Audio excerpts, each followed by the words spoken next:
I hope you'll find this on a local bookshelf and follow along. The Snail and the Whale by Julia Donaldson and pictures by Axel Scheffler. This is the tale of a tiny snail and a great big gray-blue humpback whale. This is a rock as black as soot, and this is a snail with an itchy foot. The sea snail slithered all over the rock and gazed at the sea and the ships in the dock. And as she gazed, she sniffed and sighed. The sea is deep and the world is wide. How I long to sail, said the tiny snail. These are the other snails in the flock, who all stuck tight to the smooth black rock, and said to the snail with the itchy foot, "Be quiet, don't wiggle, sit still, stay put." But the tiny sea snail sniffed and sighed, then cried, "I've got it, I'll hitch a ride." This is the trail of the tiny snail, a silvery trail that looped and curled and said, "Ride wanted around the world." This is the whale who came one night when the tide was high and the stars were bright, a humpback whale immensely long, who sang to the snail a wonderful song of shimmering ice and coral caves and shooting stars and enormous waves. And this is the tale of the humpback whale. He held it out of the starlit sea and said to the snail, "Come sail with me." This is the sea so wild and free that carried the whale and the snail on his tail to towering icebergs and far-off lands with fiery mountains and golden sands. These are the waves that arched and crashed, that foamed and frolicked and sprayed and splashed the tiny snail on the tail of the whale.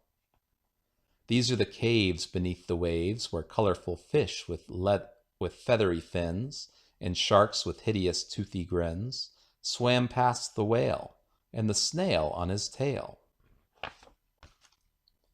This is the sky so vast and high, sometimes sunny and blue and warm, sometimes filled with a thunderstorm, with zigzag lightning flashing and frightening the tiny snail on the tail of the whale. And she gazed at the sky, the sea, the lands, the waves and the caves and the golden sands. She gazed and gazed, amazed by it all. And she said to the whale, "I feel so small." But then came the day the whale lost his way. These are the speedboats running a race, zigging and zooming all over the place, upsetting the whale with their ear-splitting roar, making him swim too close to the shore. This is the tide slipping away. And this is the whale lying beached in a bay. "Quick, off the sand, back to sea," cried the snail. "I can't move on land, I'm too big," moaned the whale. The snail felt helpless and terribly small. "Then I've got it," she cried, and started to crawl. "I must not fail," said the tiny snail. This is the bell on the school in the bay, ringing the children in from their play. This is the teacher holding her chalk, telling the class, "Sit straight, don't talk." This is the board as black as soot. And this is the snail with the itchy foot. A snail, the teacher turns pale. "Look," say the children, "it's leaving a trail." This is the trail of the tiny snail, a silvery trail saying, "Save the whale." These are the children running from school, fetching the firemen, digging a pool, squirting and spraying to keep the whale cool. This is the tide coming into the bay.